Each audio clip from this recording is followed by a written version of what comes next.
And we should be recording. All right. We're good. Okay. Are you going to do much of the podium or? No, I'm not a stage walker. All right, I'm listening on the Go ahead. Keep going. All right. Thank you guys for waking up. It's bloody early. I know you're probably nursing hangovers, so let's get right to it. You want to light things on fire? Do you want to study electrical engineering without going to an expensive college? Want to turn your Wi-Fi up to 11? Want to have an excuse to play with disaster prep equipment without looking like a crazy person on a reality show? Do you want a cert that you can actually be proud of?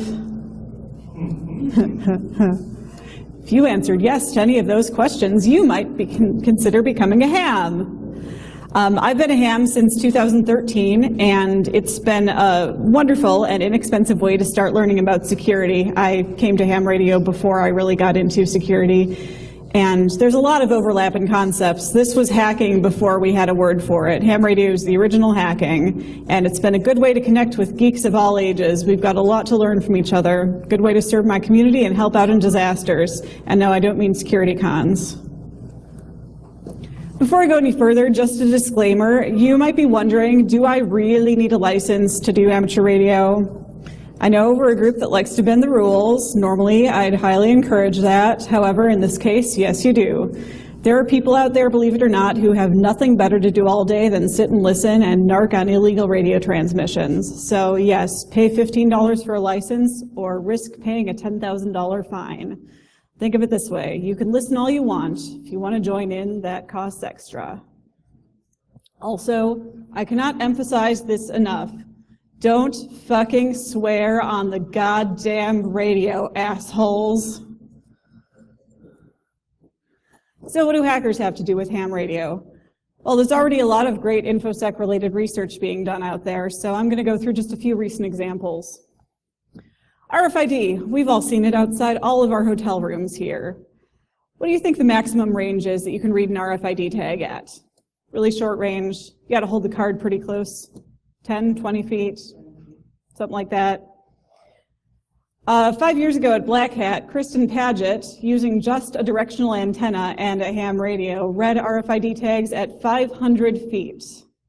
And she used only 1 watt of power to do this. And hams can use up to 1,500 watts of power. So remember when I said you could turn your Wi-Fi up to 11, I meant it.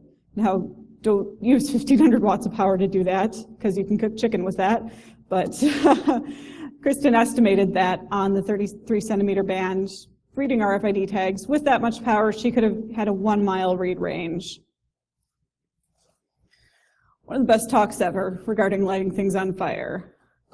Girl Fault Interrupted at DEF CON and DerbyCon last year by Maggie Haurigi. This was an electrical engineer who got a ham radio license for the exclusive purpose of lighting things on fire. As a complete fluke, while talking on walkie-talkies, she discovered that she could trip the ground fault interrupt outlets in her bathroom, literally blow-drying her hair, getting ready for a date. So she got a ham radio license, and she was able to hone into precise frequencies, used a directional antenna called a Yagi to make the solenoids in older GFCIs resonate, blew them up, literally started fires.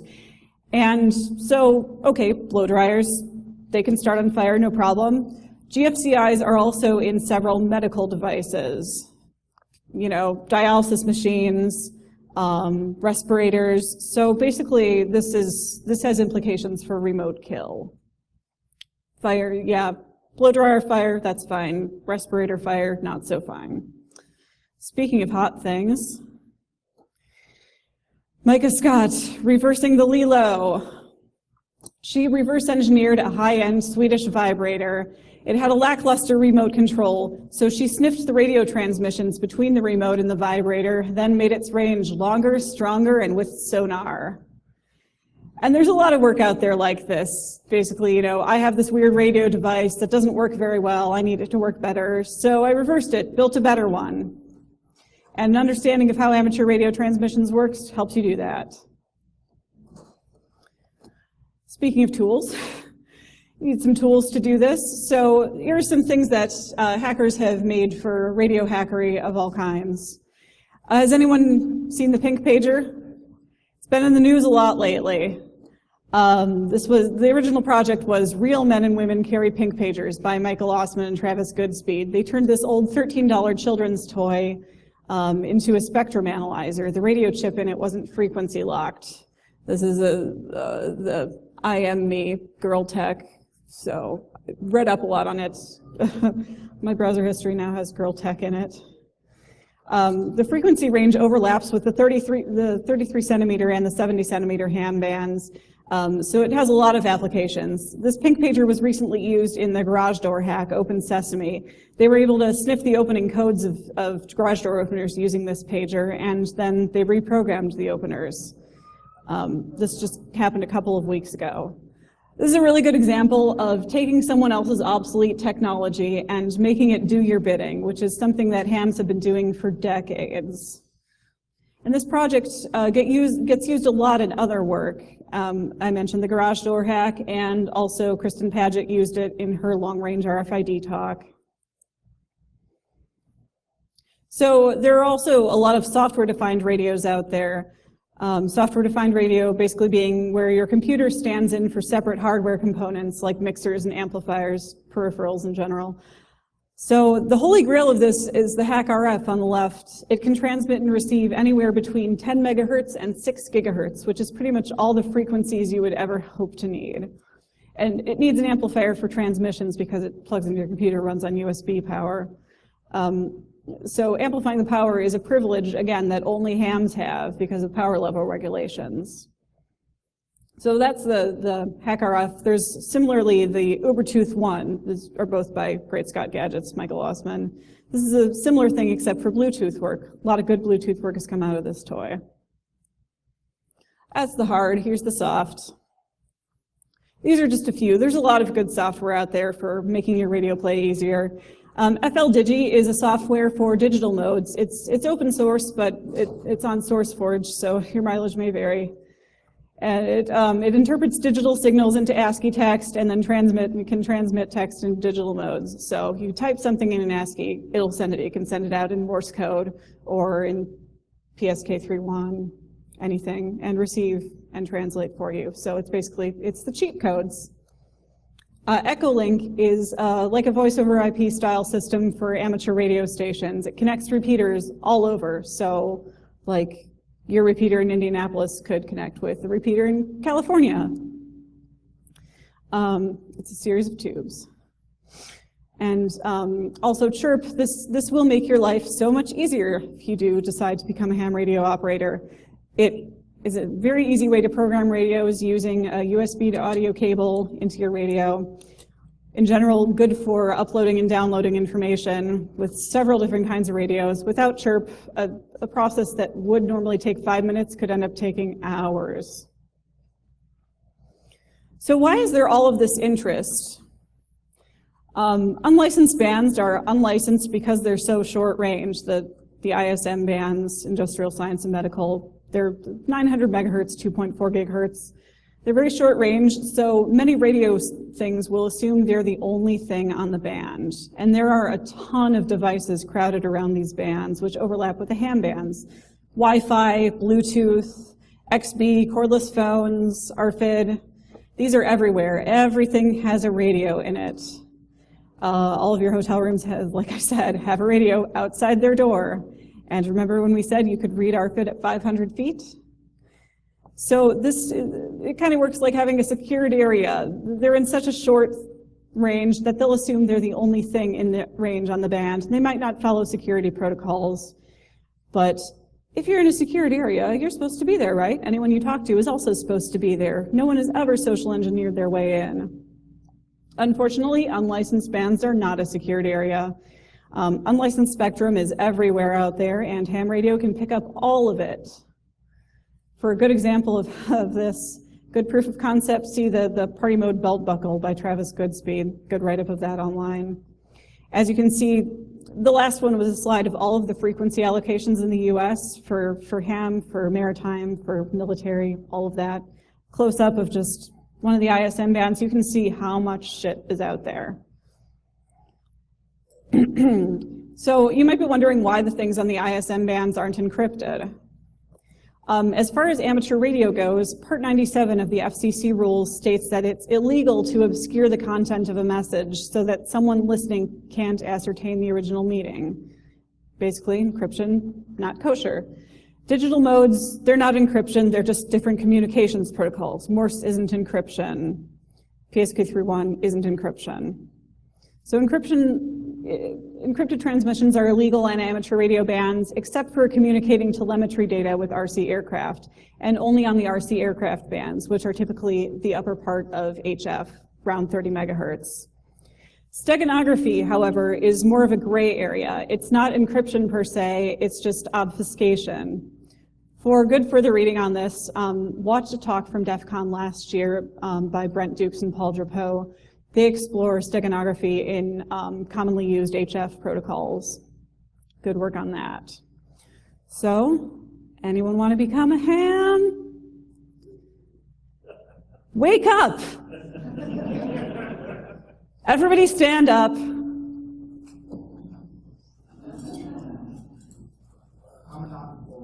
Okay, now sit down. It's 10 a.m., for God's sakes.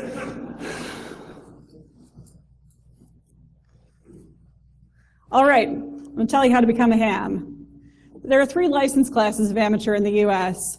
There's the technician, which is the basic level for everyone. The technician exam is easy by design. You get licensed so that you can learn your way around amateur radio, not vice versa.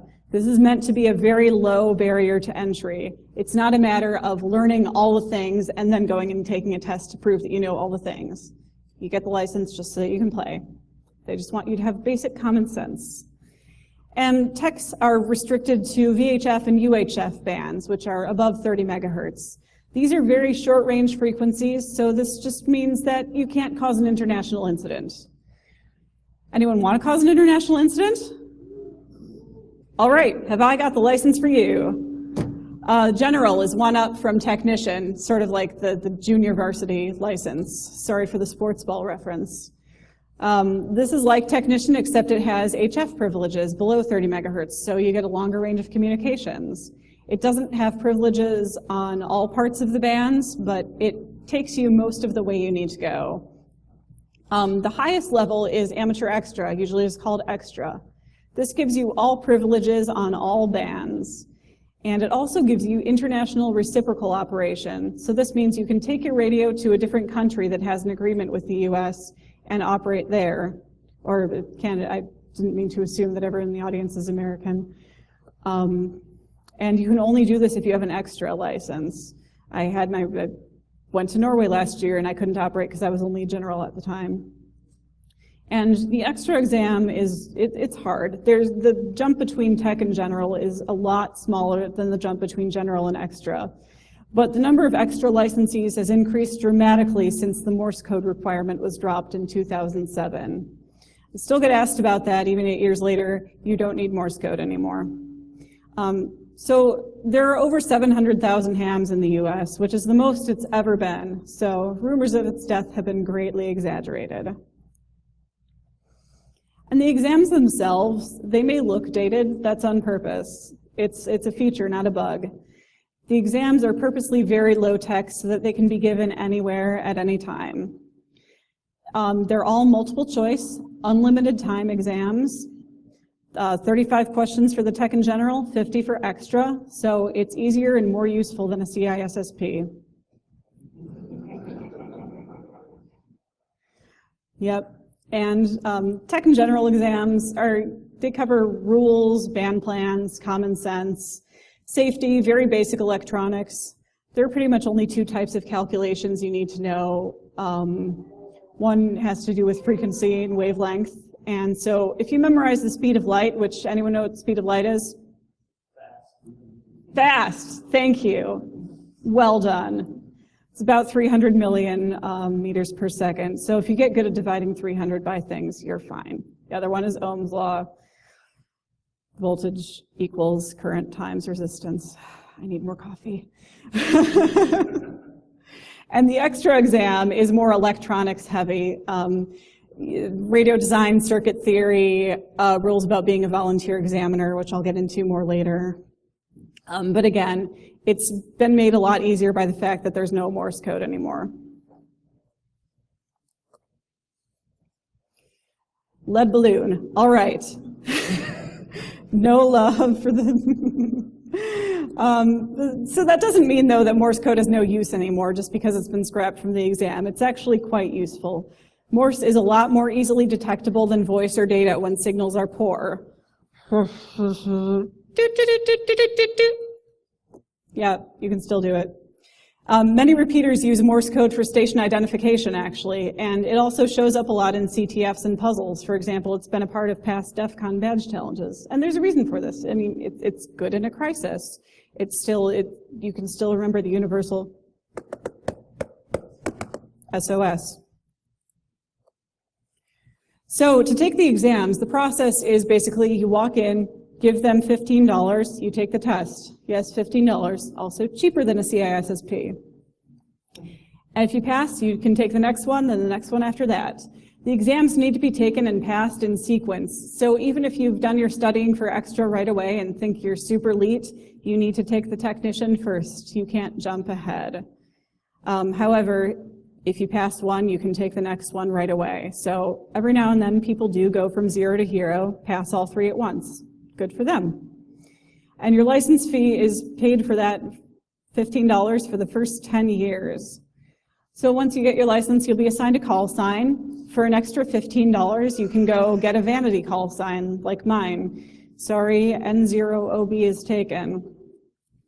You can even actually get a vanity license plate for your car with your call sign on it, and it's cheaper than normal vanity plates. Volunteer examiners also don't keep any portion of that exam fee. It all goes back to the FCC and the ARRL, which is the American Radio Relay League, the biggest volunteer exam coordinator. So volunteers work for free. To find an exam session, great way to do it is to get tested at a con. And actually tomorrow, we are going to be running amateur radio exams from 11 to 1. They don't take the full 2 hours that usually you would spend maybe 15 to 30 minutes on an exam. But we got the time built in, so we'll be there. We'll be downstairs.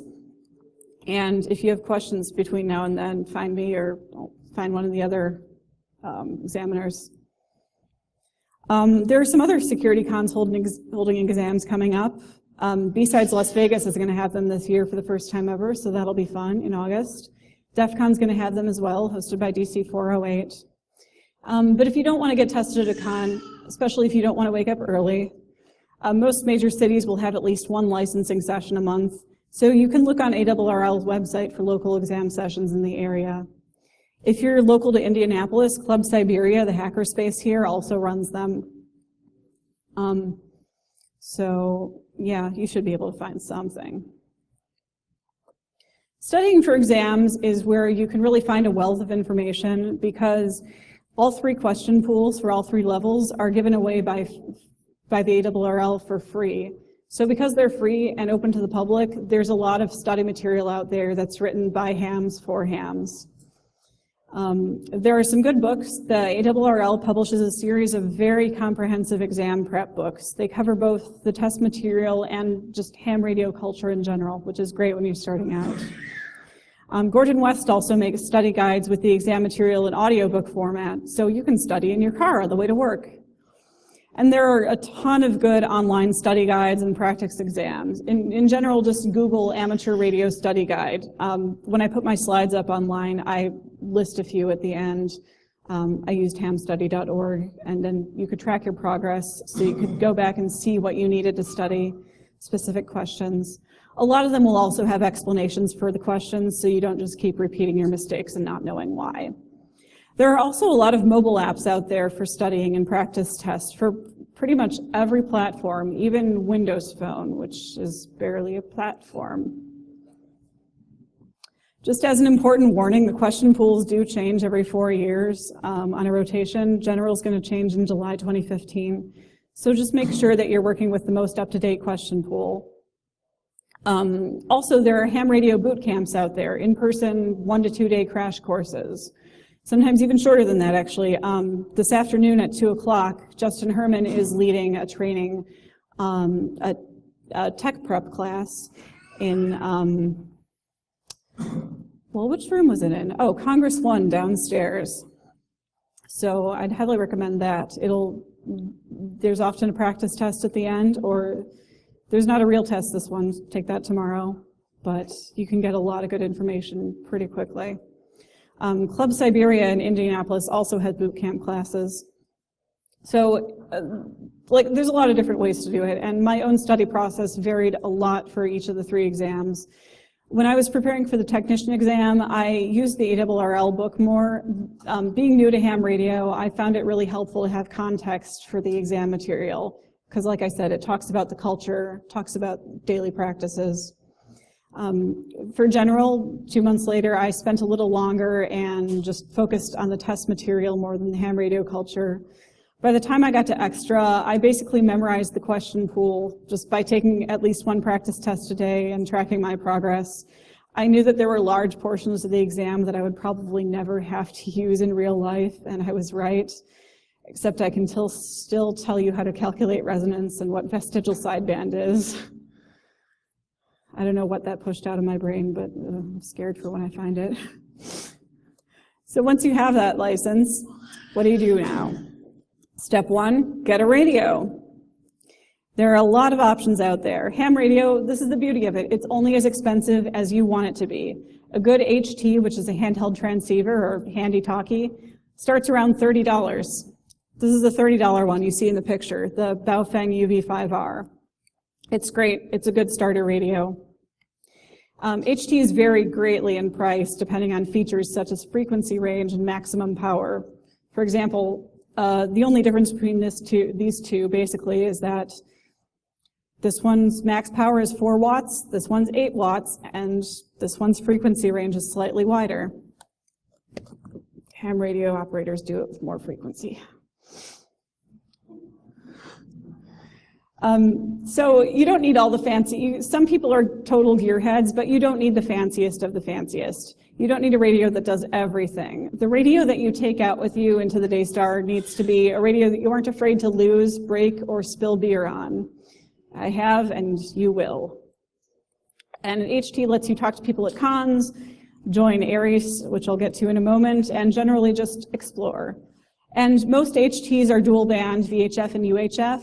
But even if you're an extra, that's probably where you're going to be spending your time, even if you have privileges to lower bands. This is where your local hams are. This is where most of the repeaters are. These are shorter frequencies. Also, I mentioned chirp before. If you get a radio, get a programming cable to go with it. It'll make your life a lot easier. If you're ambitious and good with a soldering iron, you can also build your own radio. A good place to start is the Soft Rock Kit. This is an $80 SDR, gives you access to several HF bands. And the comic is unfortunately only a slight exaggeration of how many parts come in a box. It's a lot, but it is, if you are so inclined, it's a very good way to learn how a radio is constructed. And that's true of anything. Good way to learn how something works is to build it, not just to take it apart. Once you have a radio, go crazy. Do all kinds of things. See how many times you can answer the standard hacker question, what can I make this thing do? There's a lot of pushing the limits of what your radio can do. DXing, which is long distance communications, often international. And you can get QSL cards from people all over the world, hams all over the world. QSL is Acknowledged Receipt of Transmission. People do all kinds of contesting. There are wireless CTFs. There's contacting as many stations as possible within a given time. QRP, which is using 1 watt of power or less and seeing how much you can squeeze out of that 1 watt. Fox hunting. Was anyone at B-Sides Las Vegas last year? You see the people wandering around with laptops and antennas. That's what they were doing. They were fox hunting as part of the wireless essentials class, sniffing out radio beacons. And also, on that note, bring your radio to cons. It's a really good back channel there, and many cons do have a wireless village or a wireless CTF, so go be their friend. Check them out. Space. You can talk to space. Anyone know what EME stands for? Earth-Moon-Earth propagation. You can bounce signals off of the moon. It's not just a sci-fi thing, it's science fact. There are also a lot of amateur satellites, so you can even talk with the International Space Station. The astronauts there are hams. Just don't make it go sideways. You can make drones go sideways, though. Drones, you will get better range and control with amateur radio-controlled drones. Greater range of frequency, more power. Yeah, amateur drones. They can go sideways. Step 3, nonprofit. You can join ARIES, which is Amateur Radio Emergency Services. This has been one of the most fun things I've done since becoming ham. So when natural disasters hit, the first thing that happens is all of the cell towers die. Or in the case of public safety incidents like Boston Marathon bombing, the cell towers are overwhelmed. And the cell towers die in natural disasters because they're built on the most exposed places. And they also have police and fire and EMS radios on them. So in these disasters, ARIES teams will step in to provide emergency communications to cities, counties, states, the Red Cross, and other volunteer organizations. And to practice, we do radio communications at public service events like marathons, bike races, parades, and other scheduled disasters as practice for the real thing. In the case of the Boston Marathon bombing, a practice event actually turned into a real emergency deployment for hams. So it's good that they were present. Even if you never end up helping out in an emergency, it's a really good way to learn about operating and to connect with the local ham radio community because you do it together. Sorry, it's very dry in here. Also, pay it forward. Make more hams. I like that. If you have a general license or above, you can get certified to be a volunteer examiner. Generals can administer technician exams, and extras can give all 3 levels. That's a big incentive of why people become extras, because like I said, there's a lot of stuff on the exam that doesn't apply to real life, but it does let you volunteer for all people. And with any level of license, you can also become a volunteer license instructor, so you can teach those boot camp classes, or you can be an online course mentor.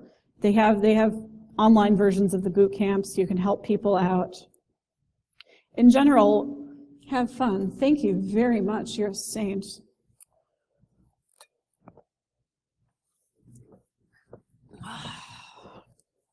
Oh, that's good vodka.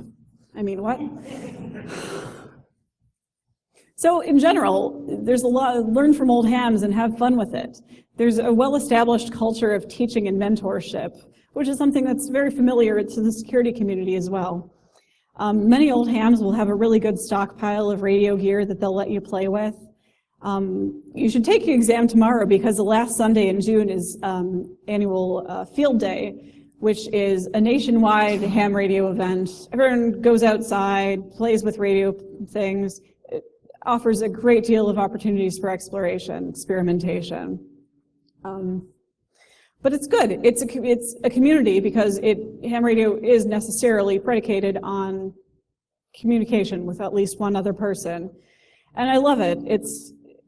It offers a very low barrier for entry into a world of hacking. And there are a lot of reasons for this. Like I said, the cost is low, and so that makes it accessible to more people.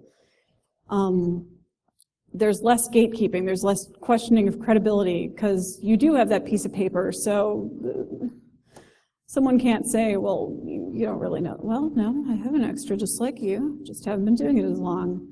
It's definitionally a hobby, not a profession. So you take away all that hustle and flexing and trying to prove yourself, and all that's left is a passion for playing with technology and sharing knowledge. And that's pretty cool. There's always more to explore. I've learned a lot from the hams that came before me, and we're keeping it alive. There's always more to explore, and not nearly enough people are playing with it. So, for InfoSec or otherwise. So it lets you keep that hacking knowledge alive, and it's a great way to interact with the technology around you, people around you. So, practice safe RF, get tested. Does anyone have any questions? Yeah.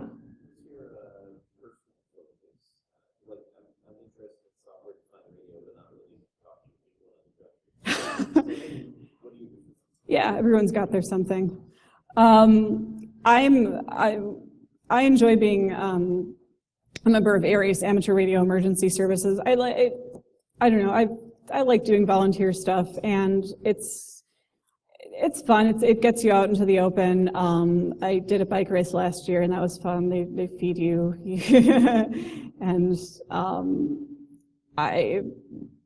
we had a tornado last year in Madison where ARIES wasn't deployed, but I felt like we were going to, and I lost power, and I was simultaneously kind of scared because I was in my bathroom and there was a tornado somewhere, and I was like, ooh, radio. So, although the local ARIES team hasn't been deployed in my county for a real emergency in 10 years, I like it. It's a way to be able to give back to the community in a way that well, anyone can, but not everyone does, and not everyone can, and I like that about it.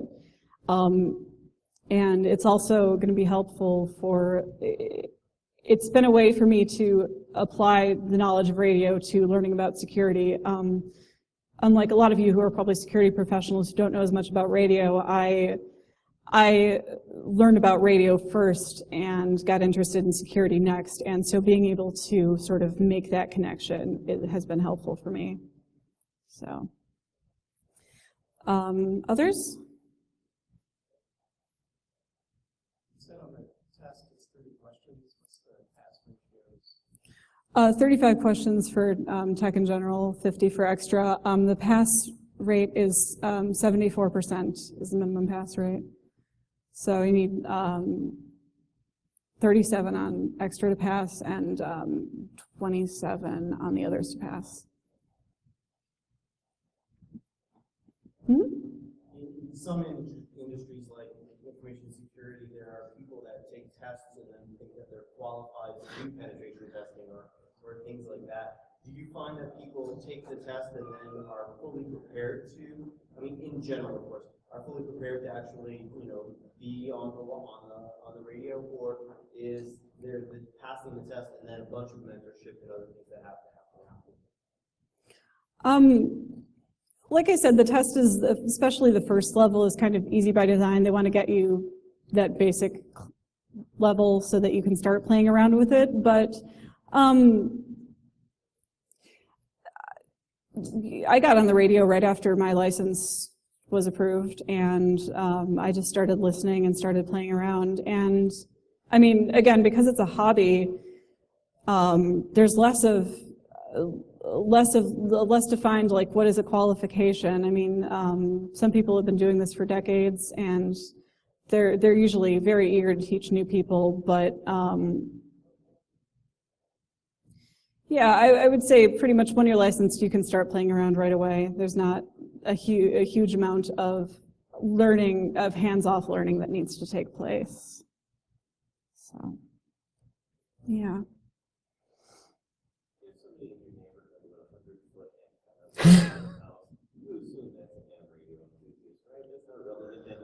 Oh, yeah. Yeah. I'm sure if you knocked on your door and talked to them, they'd be happy to take you in and show you their rig, show you their ham shack. And if you see somebody with a giant-ass antenna on their car, it's probably the same deal. I wish I lived in a place where I could do that, but I'm moving into a historical building and they don't let you put antennas up. Yeah. So, kind of follow on is not all the hands like when you knock on the door. One of the things you can do is basically messaging, which is kind of thinking of one telegram system with a radio. And they used to deliver a lot of messages when I first got into it. Because one of these taking messages and testing around. I used to drive these people's houses and knock on the door. I actually had one of them go from whose hand. Tell her who you want. I'm so happy to deliver your message. Glad I don't live in your neighborhood. For the most part, and then they start asking you questions like, "Wow, I've never seen a phone like that," or "Hit that." Other times it's like, "Get out of here." Yeah, they're on the whole friendly group. Sorry, I forgot to ask. Can people hear each other asking questions, or should I repeat them? You can hear each other. Okay, great. Yep. You had a hand raised? Okay. All right. Anyone else? Okay, well, again, thank you so much for getting up early. I know it's painful, but I'm glad you did, and I hope you will take this opportunity to look at some of the other radio offerings here, and feel free to find me, flag me down at any time if you have any more questions. I would be more than happy to talk your ear off, even though I talked really fast right now. So thanks for coming.